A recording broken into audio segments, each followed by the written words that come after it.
Let me ask you a personal question. Are you happy? I mean, you're listening to the Over 50 Health and Wellness podcast right now, so I'll assume you're at least a little bit happy at the moment. But are you big picture happy? I suppose we should define happiness. The dictionary states that happiness is a feeling of pleasure or contentment, or having a sense of confidence in or satisfaction with a person, arrangement, or situation. And I suppose that definition could work for us. But we live in a time when unhappiness increasingly seems to be normalized. The global pandemic, our current political divisions, and the 24/7 media and news barrage have made us fearful and anxious. But I have to imagine that most of us want more happiness in our lives. We want more pleasure and contentment. We want a sense of confidence and satisfaction. And while we may not have much control over pandemics or politics, we do have control over how we react to these things. Maybe what we need is a happiness warrior to help show us the way.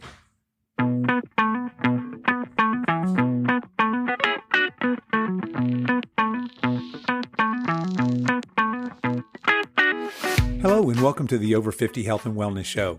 I'm your host, Kevin English. I'm a certified personal trainer and nutrition coach, and my mission is to help you get into the best shape of your life, no matter your age. We have a great show for you today. Eric North is here to share ways to increase our happiness. But before we get to that, I want to let you know that today's show is brought to you by the Silver Edge.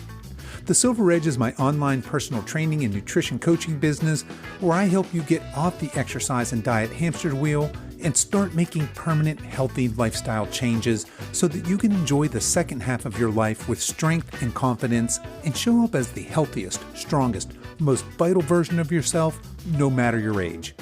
If you're interested in learning more, send me an email at coach@silveredgefitness.com and we'll start a conversation. My promise to you is no hard sales pitch, no annoying incessant follow-up emails, just an introductory conversation about your personal fitness goals. Okay, enough of that. Let's get on with today's show.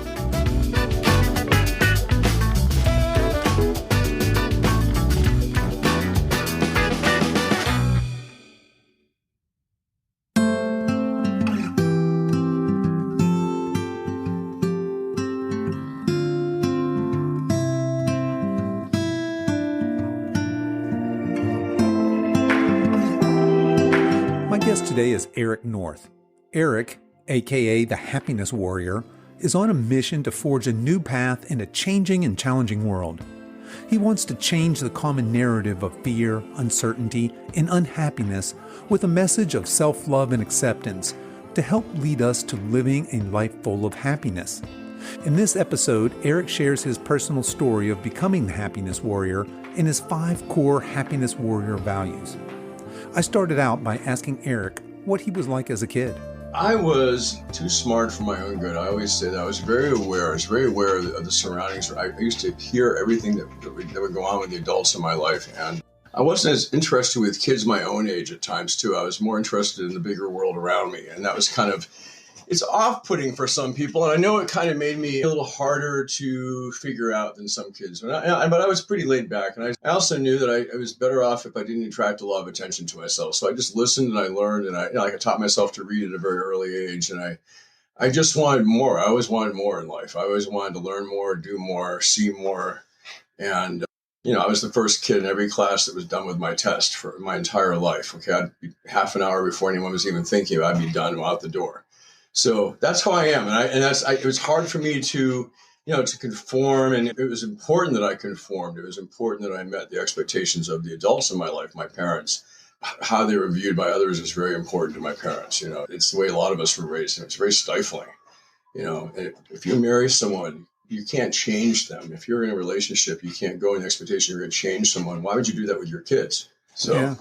I have a lot of that's the problem. I have a lot of questions like that, and sometimes it makes people uncomfortable. But I think these are questions that I say them in a way that to make people feel in a safe place to talk about them too. It's very important that we have a discussion that's not hostile, that we have a discussion that's open.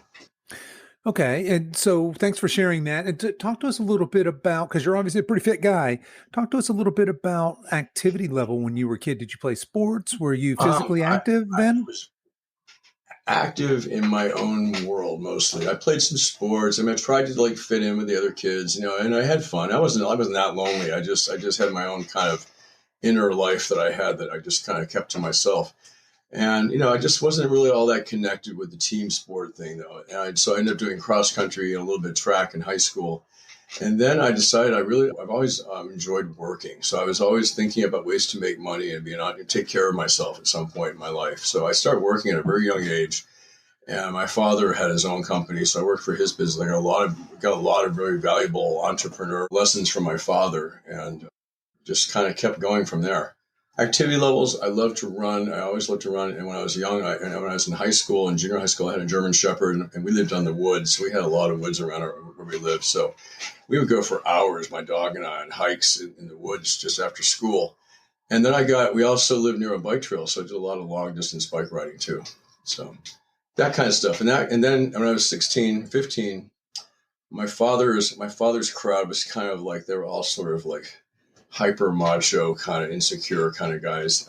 I even saw that at the time. I saw that, but some of the guys I looked up to when I was young, and it was ex-Marine, was my dad's best friend, and he saw me. He saw me, struck, like with my body image. I was too thin. I was running, so he got my first set of weights, and I got the Arnold book that had just come out, and an intro to weightlifting. It was so simple, and it's really the basics now, I think, too. And I just started lifting weights, and I knew about my sexuality, but I was sexual as I didn't know who I liked, girls or boys, but I never had any chance to experiment with boys. So I had girlfriends and I had, relationships, but I knew I was covering myself. I knew I wasn't being true to myself, and so the weights were all these things are weights, taking care of myself. It's always, for me, rather than going the desperation, I'm a victim or I have to hide something. I just was like, how do I make myself better? So the weights gave me a lot of confidence. I started seeing changes in my body. And then I realized that adults were also attracted to me too. And I felt there was a lot of I've always been very careful about my personal space. And it starts you off on a whole, it's a difficult journey through life for all of us. Okay. So let's put it that way. But I've always felt that even when I was a young and I'd move around like New York or even in Paris, I had a traveling pull-up bar I could put up anywhere, wherever I was living. And my friends would be like, "You're doing pull-ups again." I'm like, "Yeah, man, I pull-ups and push-ups. If I don't have a gym," and this is, I'm 57, so gyms were not as common when I was younger. It was more like, if you wanted to take care of yourself. Yeah. Yeah. You certainly can't go wrong with a lot of pull ups and push ups, right? I get Okay. So, criticized for it. yeah. So And I want to go back and pick apart some other parts of your life. Certainly want to talk a little bit about your entrepreneurial side, but let's back up a little bit, because all of this physical activity and the working out and as you describe it, this working to better yourself and not have that victim mentality that led into a modeling career. Is that right? well, it's funny. When I was 17, I really wanted to be a model. For some reason, it was something I wanted to get out of my suburban life, and it was something that I was already kind of adult in a lot of my thinking. I was already like getting out of high school early and working. But I was really afraid that people would say that I was gay, that it would blow my cover, and that my parents would be supportive, but lukewarm, maybe not. I was afraid of doing it. And then like 30 years later, I went to LA to do a photo shoot, which led that weekend to a modeling contract in New York. So with the agency that I wanted to work with too, the one that I had intentionally sort of dreamed up in my head that I wanted to work for, that was the guy who called me. So that was, I want to say, it was the end of my insecurity of my life, becoming a model, because there is a lot of rejection and there's a lot of really great energy around you too as a model. There's a lot. I was less successful as a model than I was in getting people who believed in me in New York City, who were important, who could make some things happen for me. And that was really what my impact was. I had a lot of people who were like, "Hey, you should be in television. You should be doing that. I need you to do. We need you to go into television." The agents would be like, "We need you to come to New York. We need you to do this." And here I am. I'm running two pretty large companies at the same time, and which I think that that time in New York about 7, 8 years ago for a couple of years was a really big growth period in my life because I learned who I really was, and it was a opening up. I really felt much more open, and I felt much more open. I felt less vulnerable. I felt more powerful, and I started really taking that to my businesses and creating kind of a warrior mindset. I want to take care of people. I have two businesses that help people live better lives and feel better about themselves. They really, not only do you feel better physically, but your self-esteem rises and all these things. It's a big, they're all connected, and it's for me, it's about raising self-esteem, helping people empower themselves, helping them find more happiness in their lives, helping us be more connected. And through my businesses, I'm able to do that a lot too, because I'm able to develop new leaders, able to really do a lot of really cool things in my life because I just did it. It's all it was. I just started doing it. And that's my secret. I just started doing things that I believed in. Yeah, And let's talk a little bit about that because you do have a very entrepreneurial background. Talk to us about that first business, how it came about, and where it is today. okay, when I was in my early 40s, I had, well, actually, I was about 39. I got into I needed a new career. I sort of dropped out of my old life and sort of left my old different path that I was on. And I kind of got myself, I started living with me. I started feeling who I was. And I became a personal trainer, did that for a couple of years. Was really kind of bored with it, though. I think it was kind of a dead end kind of job in a lot of ways, but it taught me a lot. And also, everything we do in life connects us with something else. Okay, so through that, I went into real estate, and that was my career. It was just after the real estate boom here in DC, and I just got into the time when the market was good, and I started making a lot of money, more than I'd ever made in my life. But I connected with my clients, and I always do my best at everything I do. So I really connected with my clients. A lot of them were picked me because I was an athlete and a trainer too. They wanted someone healthy or someone that they could connect with. And then all of a sudden, I got married. I got tired, kind of like I sort of lost my energy, and I became sort of grumpy. I became like every day I'd come home from work and I'd be like, work exhausted me today. I sold a house today and it was great. Everybody's happy, but I'm feeling like crap now. Why do I feel so bad when everything's so good? And my doctor, yeah, you're getting older. I was in my early 40s, and he was like, here's some gel you can put on your shoulders, and it's really low strength, but you may feel better. I felt better emotionally. And then that was really not really, I didn't know anything about testosterone or hormone therapy, or I knew people who did roids, but I had never put myself in that sort of area. So I didn't really know that was not my experience. I didn't know that testosterone was an actual therapy. So a good friend of mine just told me, he says, you got to try this place. It's amazing. It's a testosterone anti-aging clinic in Florida. And long story short, it really changed my life. I connected with the owner. He helped me start the clinic. He gave me all my kind of framework to get the clinic started here in DC. In 2011, it's been open for 10 years this month in November, actually next month in November. So 10 years, we turned into like a really great clinic that, we're on the cutting edge of everything. And building a business that has had such an impact on my life, but an impact on so many of our patients' lives too. And that's really what it comes down to. It's done so much good. And in the beginning, I had so much resistance to it too. I had friends that never even looked at what I do. They never even pay attention. Just start a business. Okay, I'm not interested. People who would tell me I'm going to kill people. People tell me I'm a murderer. People who walk away from me in the gym when they ask me what I did for a living, they would walk away from me. Other people, I knew this was the right thing to do. I knew it was the right thing to do. I don't listen to other people telling me what to do. Especially one of my mottos is always, don't underestimate me. I know what I'm doing. I'll show you later. So I think I've been underestimated a lot in my life. So Yeah, no, it came out of a personal part of your life, right? Where you had this experience.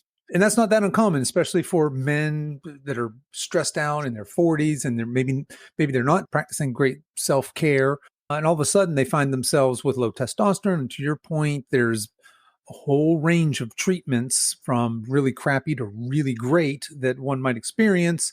You experienced, it sounds like both. You had some just kind of, well, here's a Band-Aid, put it on. And then you've met somebody who turned you on to this person in Florida who had a much more proactive approach there.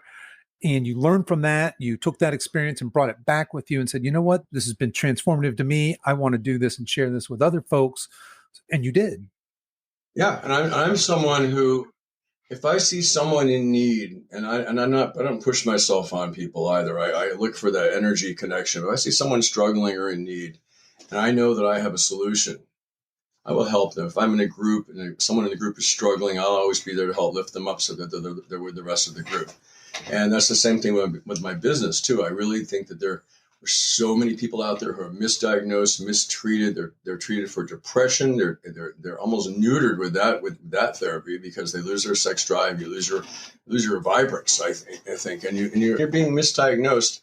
That's, I don't want to use the word criminal, but that's really it. There's a very arrogant sort of attitude in traditional medicine that the doctor always knows better.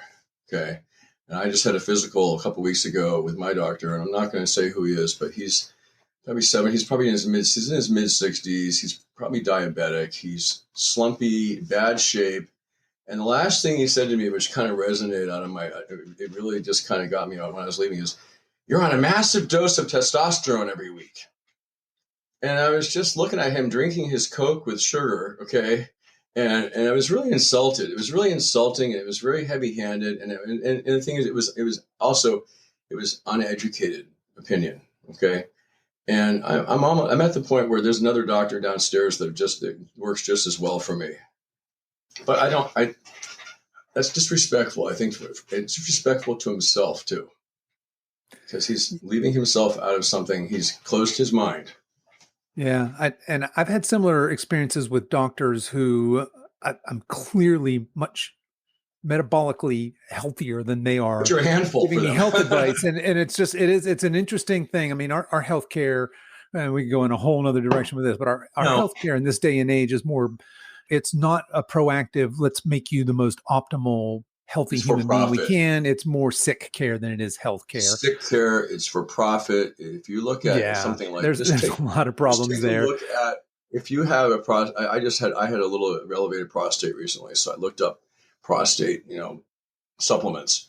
Well, first thing, there's no information about it at all. The first 20 links are all for-profit clinics for prostate, treatments. Okay, so you're not getting any type of really good information. You're getting what they want to tell you on their websites.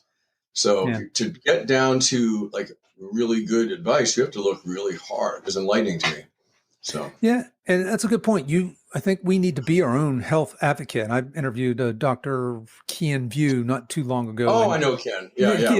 Amazing. Yeah, I mean, you are your own best medicine. And he's a physician. He's a practicing doctor, and he'll say, he has a message, and I want to say to him, he has a message, and we've had dinner.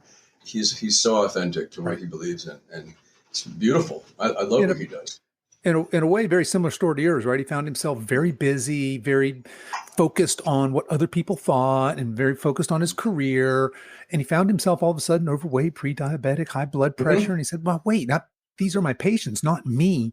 And it was this life transformative event for him. It sounds something similar to you, right? It caused you to start a business, a successful business. And to your point earlier, you said one of the things that brings you some joy and satisfaction is knowing that you are giving other people gainful employment and the opportunity to do what they love and to move up, etc.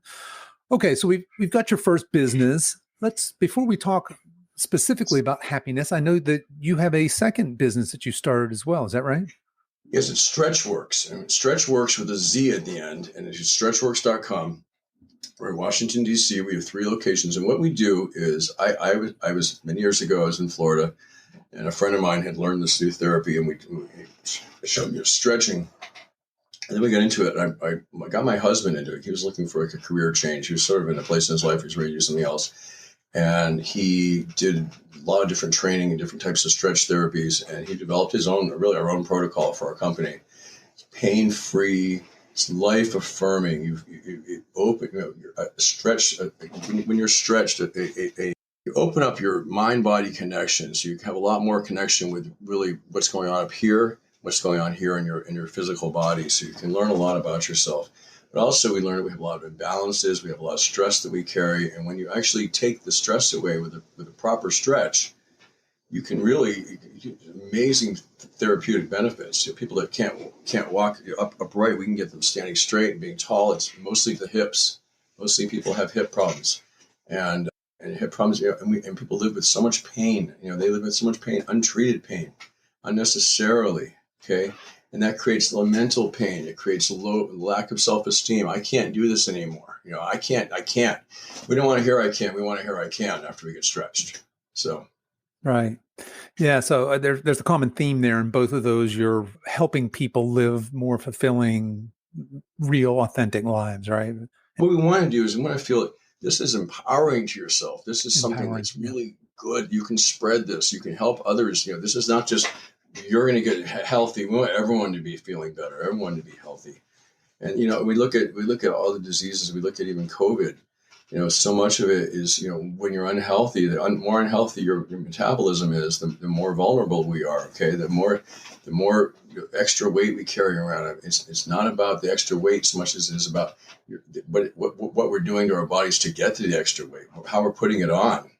And I look at people, like I see videos. I look at people, they have kids, and their kitchens are full of processed cereals. You know what these things do to you? I mean, people look around. Every commercial on TV is for some type of autoimmune disease. Yeah, that's a good point. It really is. I say our grocery stores are full of autoimmune disease, right? And very little food. Yeah. 90% of what's on the shelves are not food. It's a food-like substance that you probably shouldn't be eating. Not for metabolic health, at any rate. It's not for metabolic health. It's for convenience, and it's also, we're trapped in this same thing with the medical industry and the pharmaceutical industry. We're trapped in this machine that's designed to keep us in that loop. We're kept in that loop. Eat bad food, go to a bad doctor, get bad health care, and be put on expensive drugs that all of us end up paying for. Everyone pays for these drugs. Right. Okay, so let's shift gears, because that's pretty gloomy outlook. But you are it's not. No, it's a gloomy picture. Let's just say that. It's not gloomy around, though. But just to flip it around, I didn't want to go that deep into the gloomy, because I really, in the beginning, I wanted to lift it up. Right. No, then that's what I was going to say. The transition here is you are the happiness warrior. You are not the painter of grim pictures. No, but I also want, the reality is the reality we have to hear. We do. I agree. That's the reality we live in. Most people avoid the reality. I think that's very true. People are ignorant of it, willfully or otherwise. All right. Well, Eric, talk to us a little bit. How did you become the happiness warrior? What's the story behind that? Well, here's the whole thing started.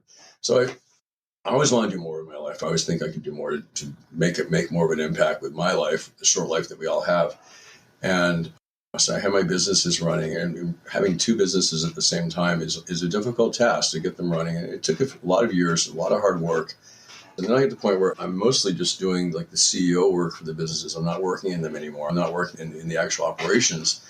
And I found myself doing a lot of things that were not in my character, like going places where I'd be forced to speak in public. And I started meeting a lot of people in my world, in the fitness and the anti-aging world, which expanded into, sort of went over into my modeling career as well. And I wanted to do more stuff. And I was with a friend in Miami about 3 years ago, and my best friend, and I was like, I'm looking, what am I doing with my life? What do I want to do next? And he's like, oh my goodness, everyone around here, everyone in the city loves you. They all know you already. You make everyone feel good. You should be a motivational speaker. And that clicked. I knew that already, but I needed to hear that. And it was like, my friend was there to just sort of be a messenger for that message that I needed to hear. So I took that seriously. Then I was like, okay, I'm ready now. I'm ready to do something. I want this COVID to be over. I want to get out in the world again. I'm not good being home every day. And so I called my agent. She wasn't back at the office, but she said, here's what you need as a publicist. And this is going to do a lot for your TV career. So I called the publicist. I waited about 2 weeks. I kind of thought about it. I wanted to for some reason, I always have sort of, I'd say, intuitive things in my head that tell me when I should do something. I don't think you should always jump. Okay. So I called him. It was a beautiful day. I was on my front porch. And he and I just hit it off. And he's a big publicist. Does a lot of really great clients. And he's like, "Oh my God, I'm just thinking right now, you're going to become the happiness warrior." So it's his idea. I was talking to him today, and I was like, over the last year, being the happiness warrior, you've made me a better man. I'm a better human. I mean, overall, I feel so much more holistic. I feel like I'm true to myself. I feel authentic. I feel like I can do anything now. And he was like, "Oh, I love you." And I'm like, "You're my publicist, but but it's important. We're doing something really important right now. We're building something.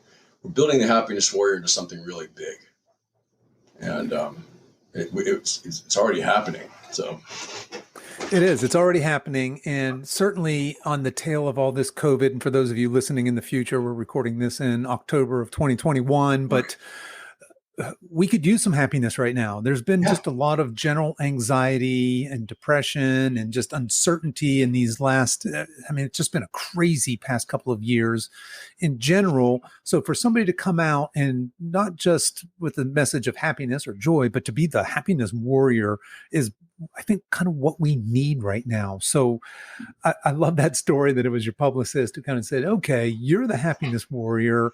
And you took that mantle and put it on. And like you said, it's made you a better It fit me. being. It was kind of I wasn't even awkward about it. I just thought I have to earn this now.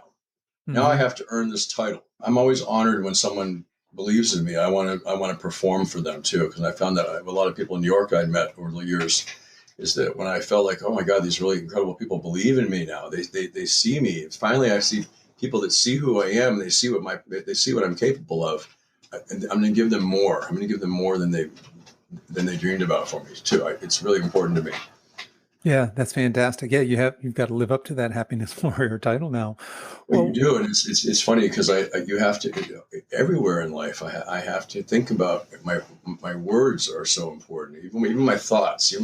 I can't let myself drift into anything negative. And you can't be perfect all the time, but the more I practice it, the more it becomes my life. The more it's like practicing Buddhism or something. I'm practicing becoming the happiness warrior in a lot of ways. Okay, so sure, yeah, and that's a pretty noble pursuit, right? Like I said, in this day and time, we could all use more of that. I'm humbled by it, but the thing is, it's humbling too because it's people believing in me, which makes me really feel grateful. And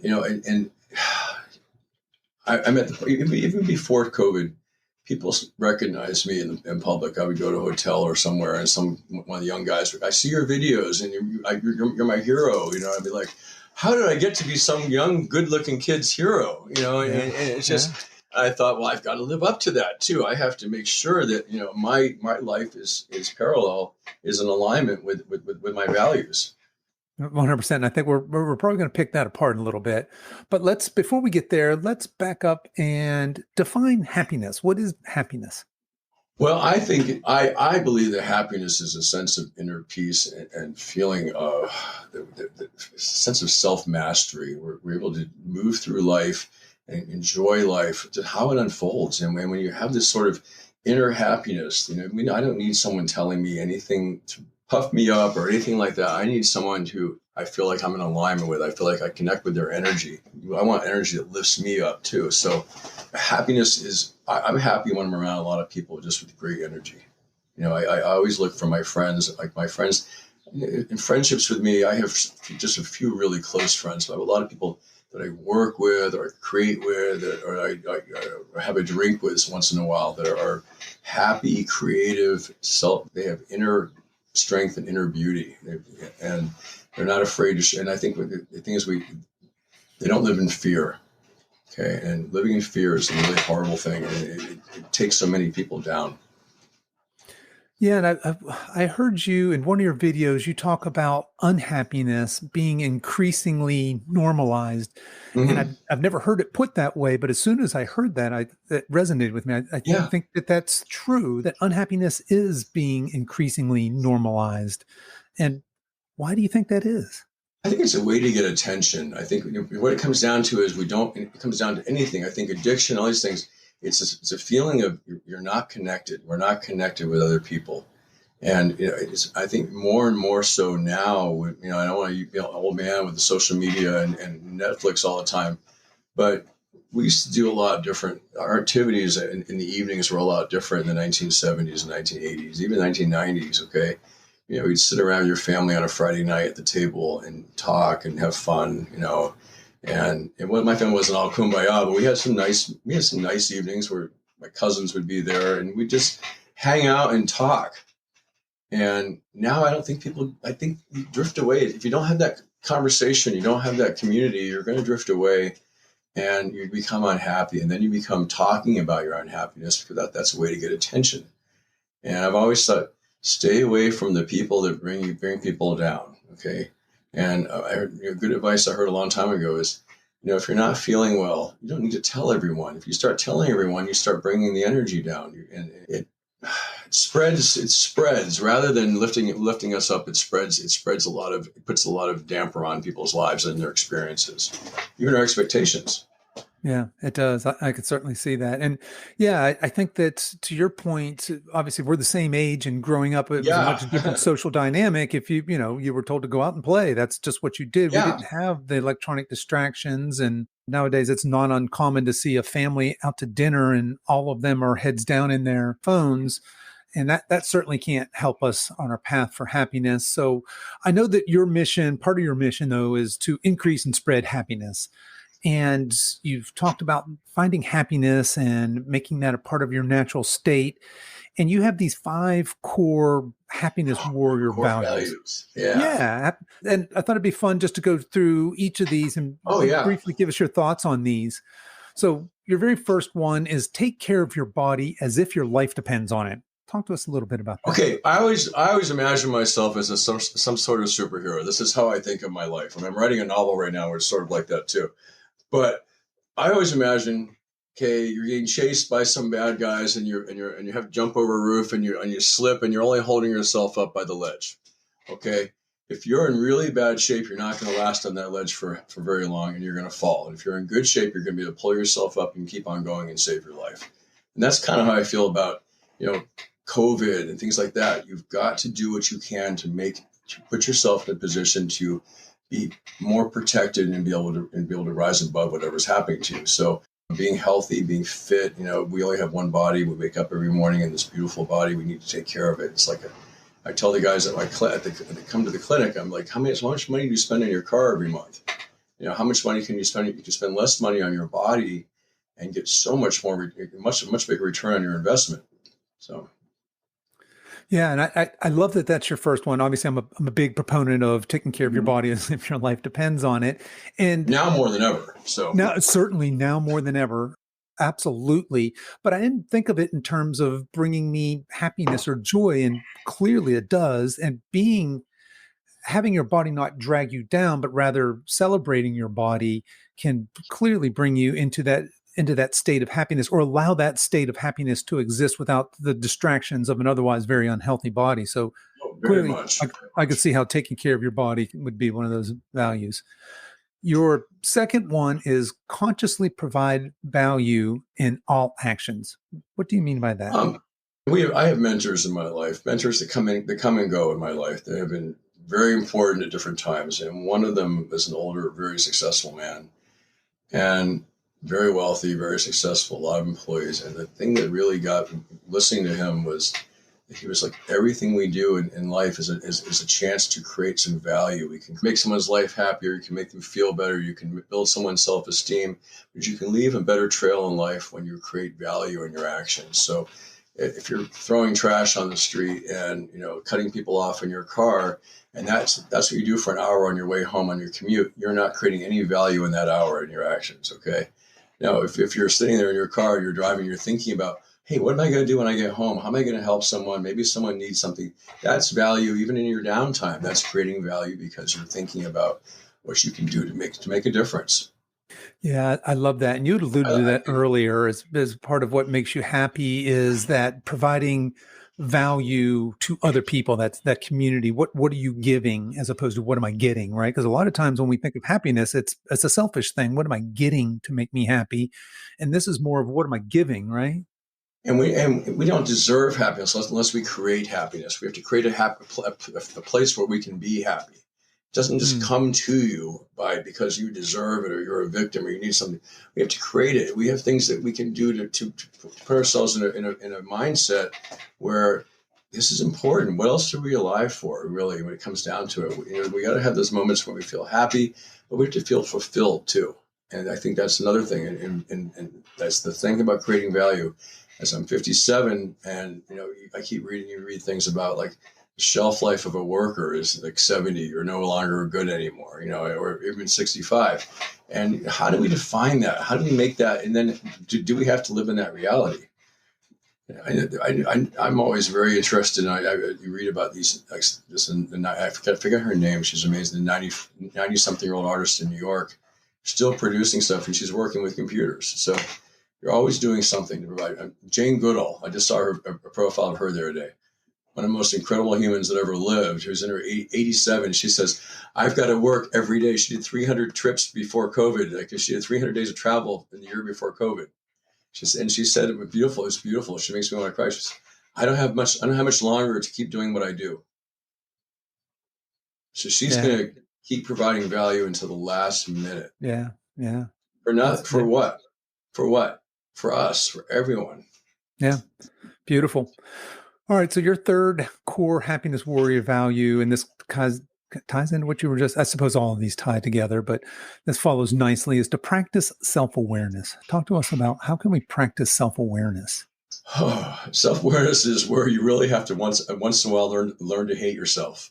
Learn to really dig down and really understand the things that we do that hurt us, that hurt others, why we do it, and be honest. And once you get to that place where you can be honest with yourself, you can really break down that fear of vulnerability and learn. I was with some friends in California 2 summers ago.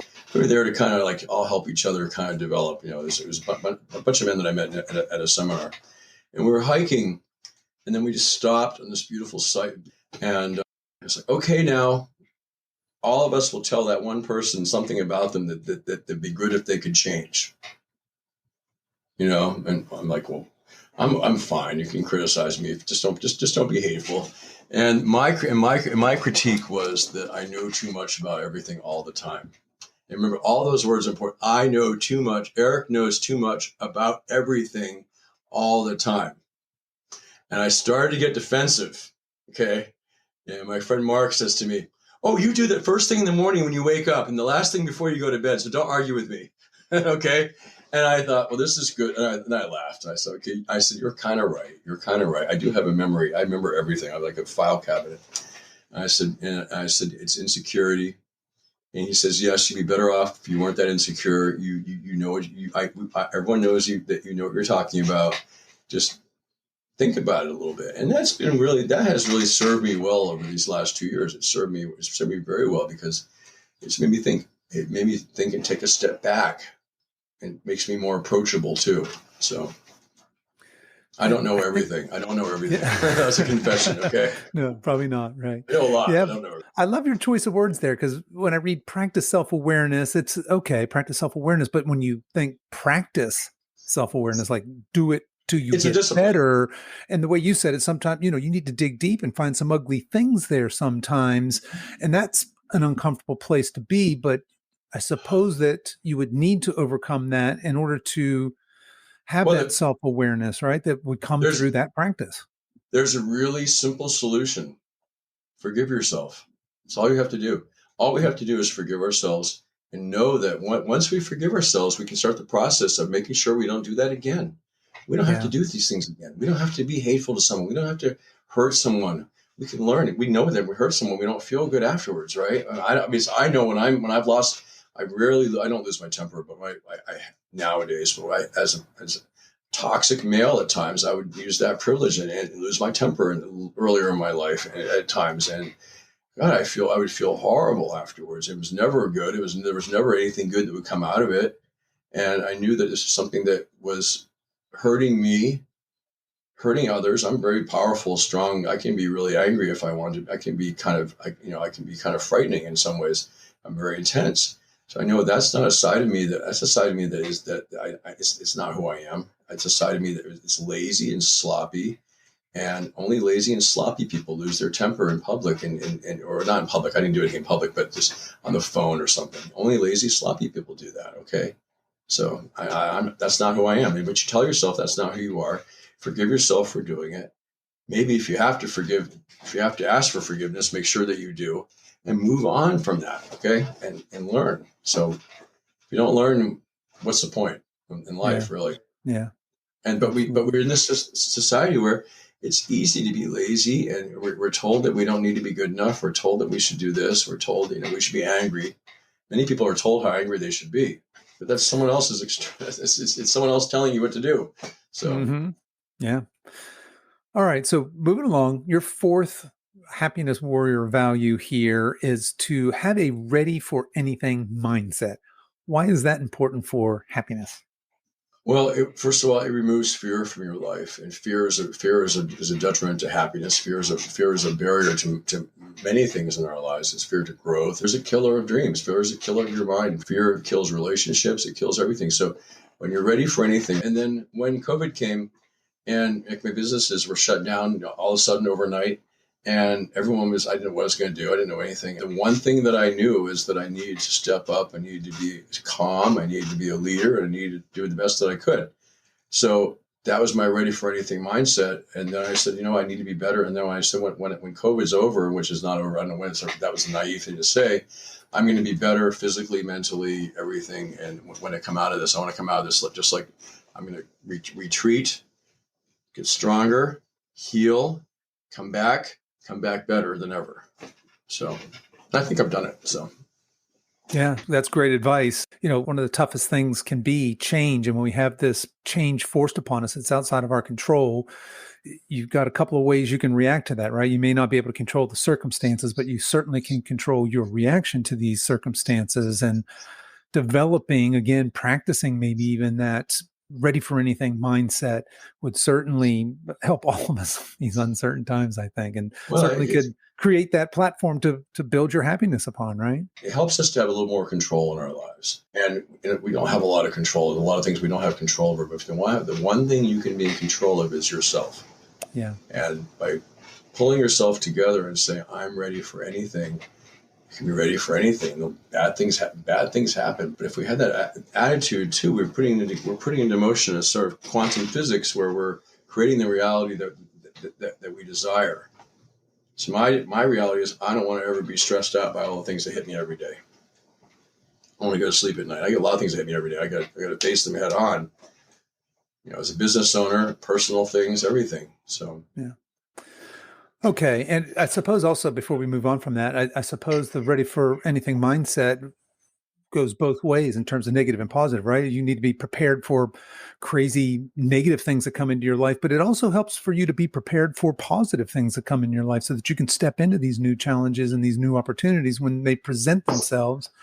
I know I've seen situations where even in my own life where an opportunity may have presented itself that might have been amazing, but I wasn't prepared for that change. I didn't have that ready for anything I have mindset too. at the I've time. put things off, or put opportunities. Mm-hmm. Or told myself I wasn't ready for it, or something like that, and it's never coming back again. And it's just having a ready for anything mindset means you're open minded and you're ready to live. I think it's ready to live.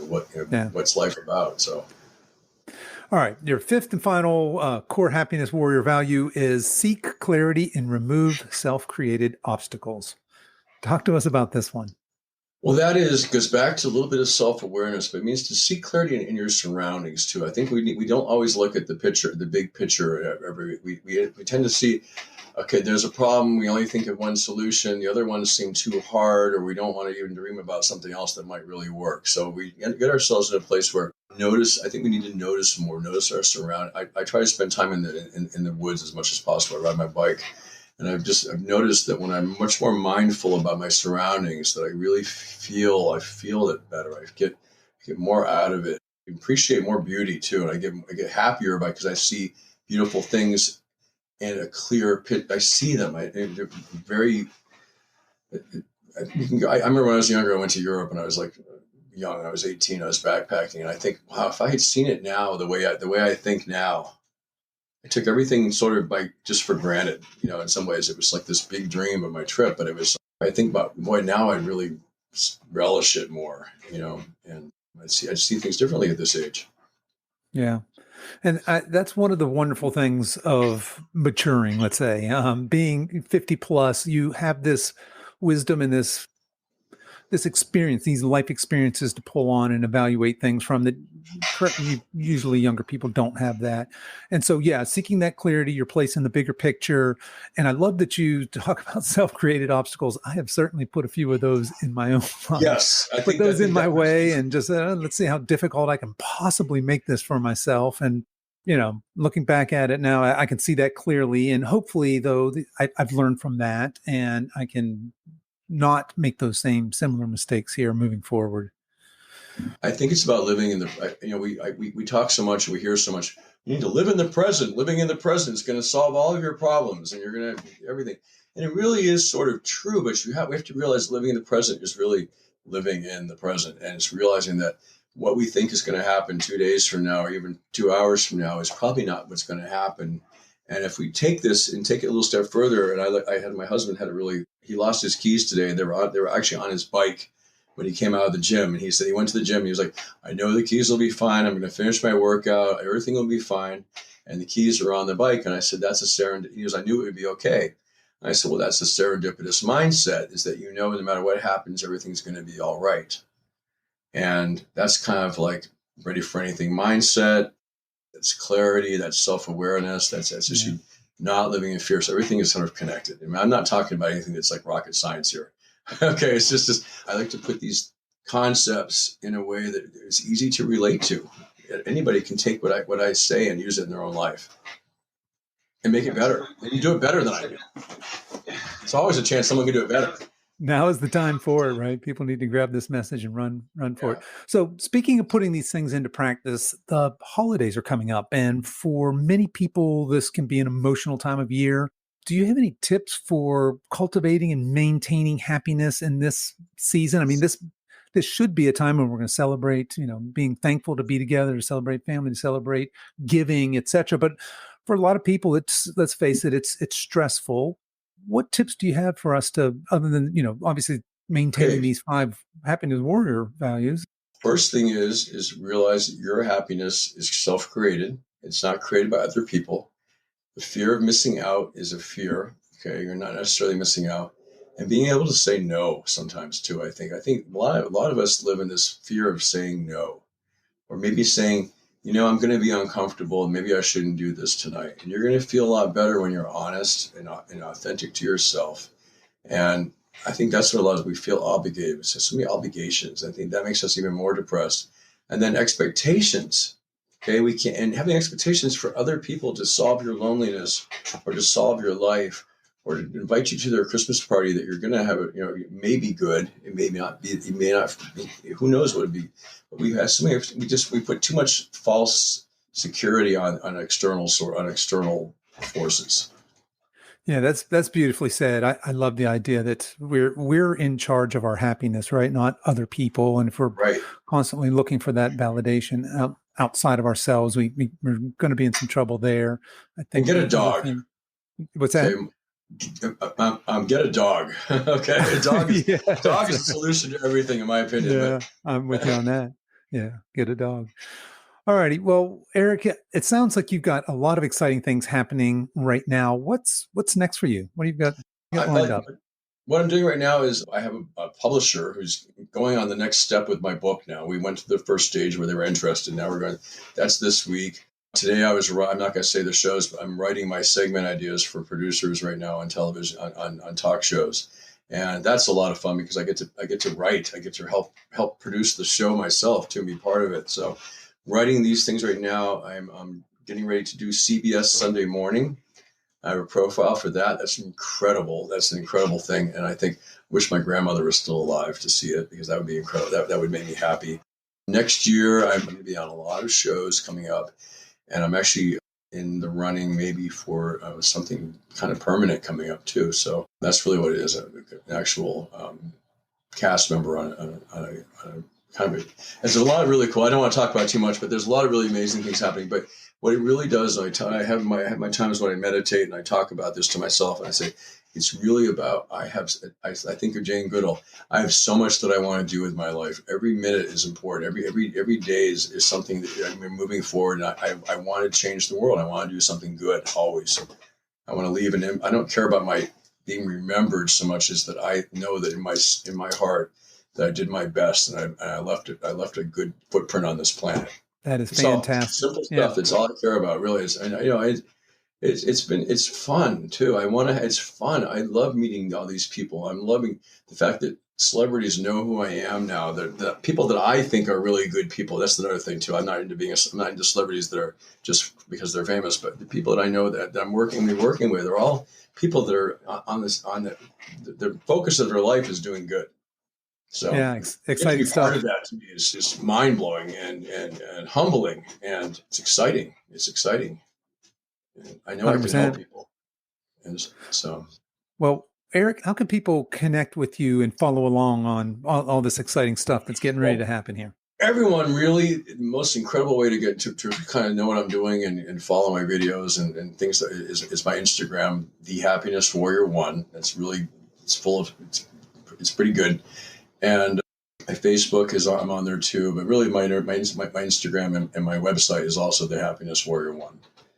And my publicist is on there. You can get in touch with me there too. So fantastic. And I'll make sure I drop all of that into the show notes so folks, you can find that there, find out other ways to engage with Eric. And Eric, I want to thank you so much for coming on the show today and sharing your inspiring story and your inspiring message with us. You are a fantastic ambassador for healthy aging yourself. And I love your message, love your work there as the Happiness Warrior, and wish you all the best in all your future endeavors. Well, Kevin, you're a fantastic interviewer, and it was a great conversation. And I'm glad I know you. And let's just keep spreading the word. We're in the same sphere. Like we're doing the same work. I'm with you on that. Let's spread the message. Let's spread the love. Let's spread the happiness, right? Spread the happiness, because our message is really about helping people be happier, both of us. Amen to that.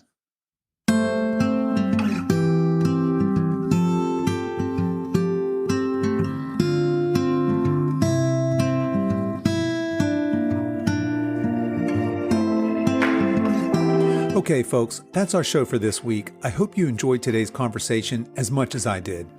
As we wrap up today's show, I have a favor to ask. Would you share this episode with someone who you think would enjoy hearing Eric's inspiring message? Now, statistics tell us that only 15% of people over 55 listen to podcasts. So the easiest way to share this episode is to send them a link to this show, and they can listen right there on the website. The link is silveredgefitness.com/episode 85. And there you'll also find all the links to the resources we discussed in this episode, and you can continue the conversation over there as well. I'd love to hear your thoughts and comments on today's show. Also, I want to let you know that if you enjoyed today's show, I have more free resources over at silveredgefree.com. There you can find my mini guides with my top tips on nutrition, exercise, and lifestyle. So head over there, scroll through the guides, and download whatever you feel would be useful for you. As we wrap up our time together today, you can always show your support for this show by giving this podcast a 5-star review on whatever platform you listen to podcasts on, and be sure to subscribe and follow so you don't miss any future episodes. I really appreciate you spending your time with me today, and until next time, stay strong.